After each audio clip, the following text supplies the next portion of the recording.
You ever hear a story so unbelievable, so outrageous, that you have to lean in and pay attention? Well, this one right here.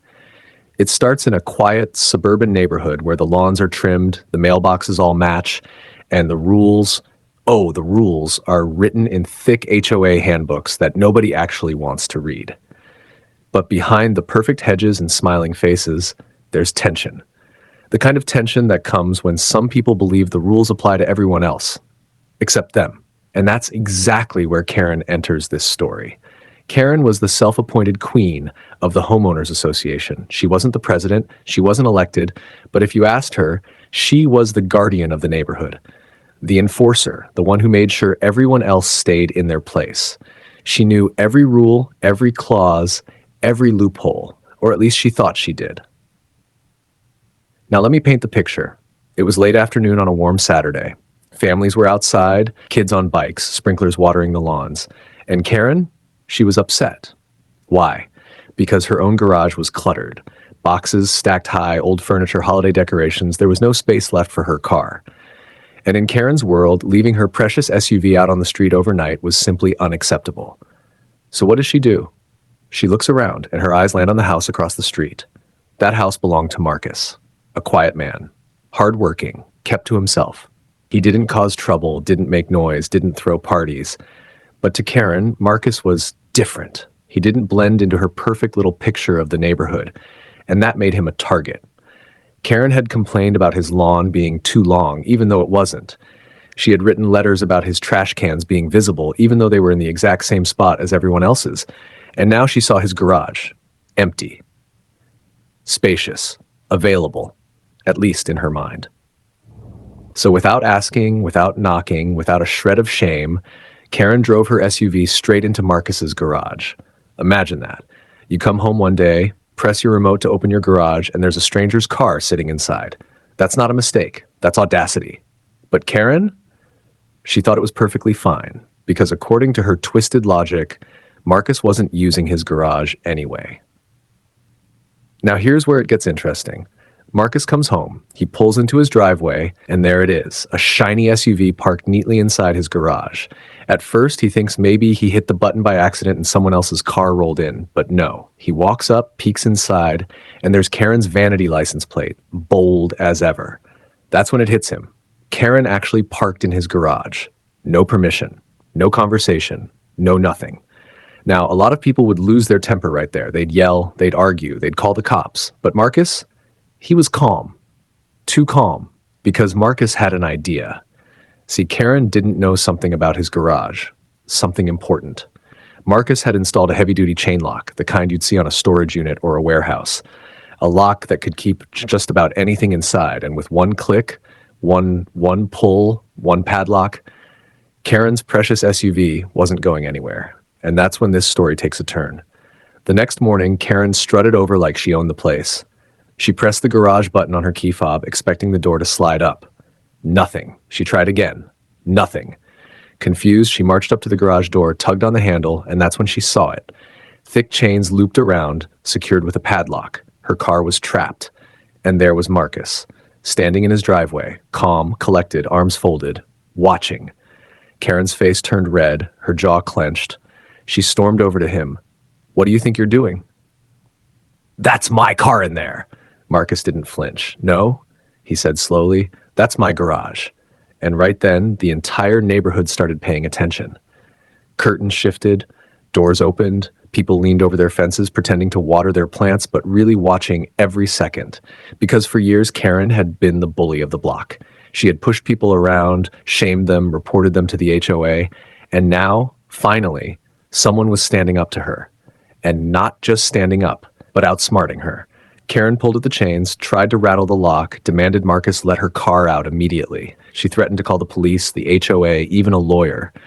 But the more she raged, the calmer Marcus became. "Go ahead," he said, "call whoever you want. But your car isn't leaving until you explain why it's in my garage." And that's when Karen realized she was stuck, literally and figuratively.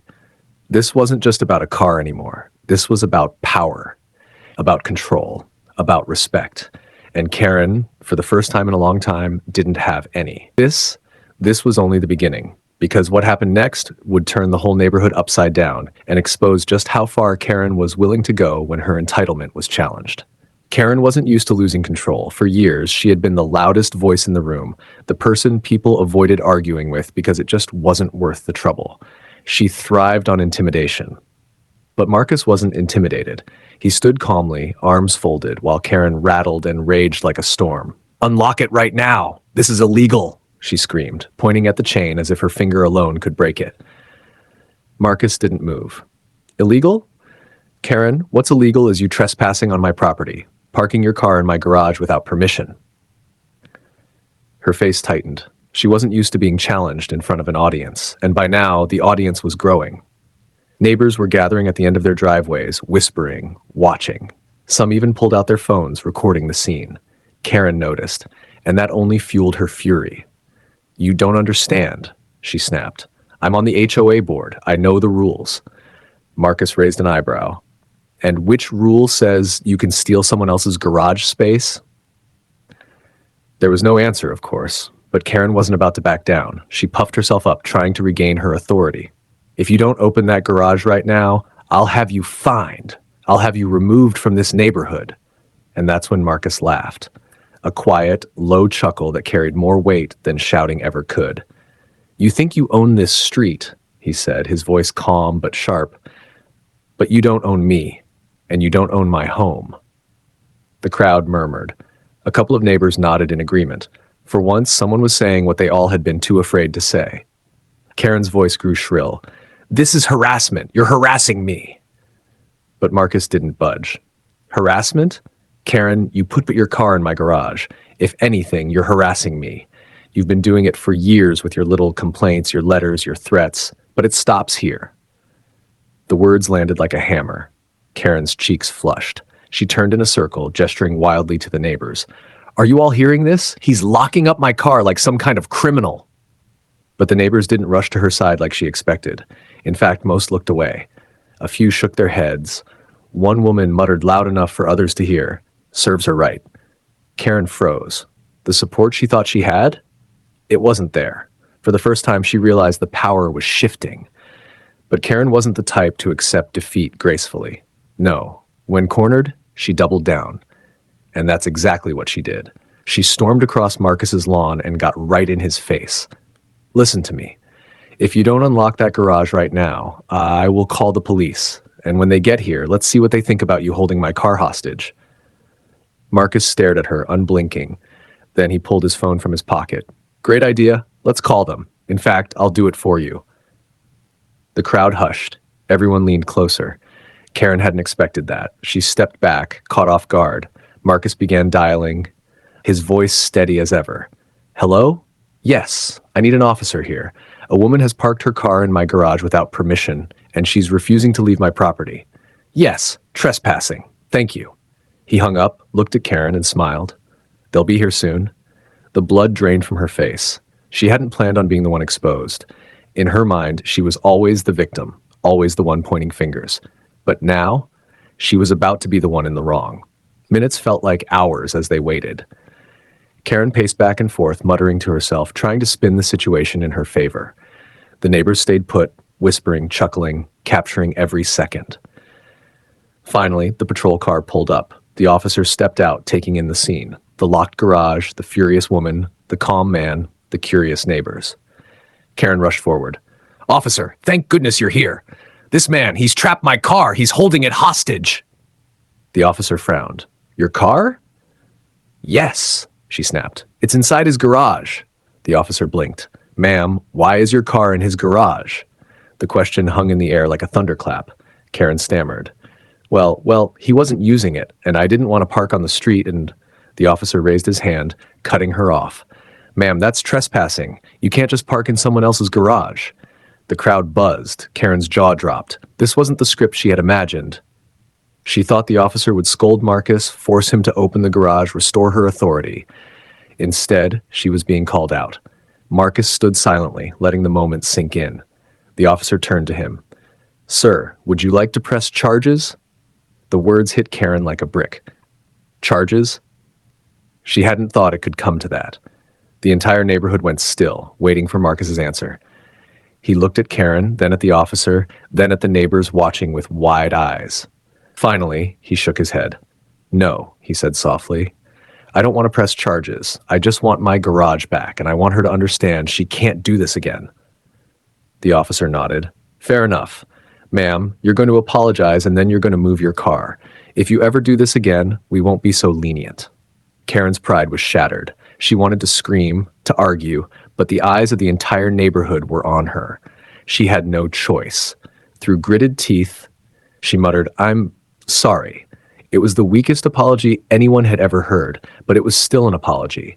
And coming from Karen, that was a miracle in itself. Marcus nodded. "Apology accepted. Now move your car." The officer unlocked the chain. Karen climbed into her SUV, and with a huff, she backed out of the garage. But the damage was done. The neighborhood had seen it all. The queen bee had been dethroned. And Marcus, he hadn't just won a battle over a garage space. He had shifted the balance of power in the entire community. But Karen wasn't finished. Not by a long shot. Because when entitled people lose their grip, they don't walk away quietly. They come back louder, messier, and more dangerous than before. And the storm that was coming would test Marcus and the neighborhood like never before. For a few days after the garage incident, the neighborhood felt different. The air was lighter, almost celebratory. Neighbors smiled more. Conversations were warmer. And every time Marcus walked down the street, people nodded with respect. It wasn't just about a garage anymore. It was about standing up to someone who had bullied them for years. But Karen, she wasn't smiling. If you know people like her, you know they don't take humiliation well. They don't learn from it. They don't reflect or grow. No, they plot. They scheme. They look for ways to claw back control. And that's exactly what Karen did. She convinced herself she had been wronged, that Marcus had set her up, that the neighbors had betrayed her, that the officer had misunderstood. In Karen's mind, she was still the hero of the story, and heroes always find a way to win. So she came up with a plan. Late one night, long after the neighborhood had gone quiet, Karen slipped out of her house. She crept across the street with a bucket of white paint. Her plan was petty, vindictive, but in her mind, it was justice. She was going to vandalize Marcus's garage door, cover it in paint, and send a message: "Don't mess with me." But here's the thing about people like Karen. They think they're smarter than everyone else. They're not. Because what Karen didn't know was that Marcus had installed security cameras. Not just one, but 3 of them, covering every angle of his driveway and garage. So while Karen was out there in her pajamas, splattering white paint all over his garage door, the cameras caught everything in crystal clear detail. The next morning, the neighborhood woke up to the sight of Marcus's garage covered in dripping paint. Karen, of course, strutted around like nothing happened. But Marcus, he didn't rush to clean it up. He didn't knock on her door. He didn't even raise his voice. Instead, he called a neighborhood meeting. Now, normally, HOA meetings were dull affairs, but this one, every single homeowner showed up. The chairs filled quickly, and people stood along the walls. Word had spread that Marcus had something important to share. When it was his turn to speak, Marcus didn't rant. He didn't accuse. He simply pulled out his laptop, connected it to the projector, and pressed play. The room went silent. On the screen, in perfect HD quality, Karen appeared. Creeping across the street, bucket in hand, throwing paint across his garage door. Gasps filled the room. People whispered. Some shook their heads in disbelief, though others looked like they'd been expecting this all along. Karen turned pale. She stood up, shouting, "That's fake! He edited that! It's not me!" But the footage was undeniable. Her face, her car in the background, the bucket, everything. The HOA president, who had tolerated Karen's antics for years, finally stood. "Karen, this is unacceptable. Vandalism of a neighbor's property? We can't allow this behavior in our community." Karen sputtered. But he locked my car. He humiliated me." Marcus spoke for the first time. Calm, steady. "No, Karen, you humiliated yourself, and now everyone sees it." The room erupted in murmurs of agreement. For the first time, Karen wasn't feared. She was pitied and despised. The HOA board voted right then and there. Karen was fined heavily for vandalism, and though she wasn't expelled from the neighborhood, she was stripped of her unofficial authority. No more letters, no more threats, no more bullying. Her reign was over. Over the next few weeks, Karen became a ghost in the neighborhood. She avoided eye contact. She stayed inside. Her once loud voice was nowhere to be heard. And Marcus, he didn't gloat. He didn't brag. He simply went on living his life, mowing his lawn, waving at neighbors, enjoying the peace he had earned. The garage door was repainted, the paint washed away, but the memory of what happened, that stayed. A reminder to everyone on the block that respect isn't demanded through fear, it's earned through fairness. And Karen learned something too, though she'd never admit it out loud. Entitlement might get you attention, it might even get you temporary control, but in the end, it isolates you. Because when you use power to push others down, eventually someone will stand up. And when they do, everyone else will finally stand with them. So the next time you see someone acting like the rules don't apply to them, remember this story. Remember the woman who thought she could steal someone else's space. And remember the man who didn't just protect his garage, he protected his dignity, his home, and his community. And as for Karen, well, her car stayed on the street after that, where it belonged.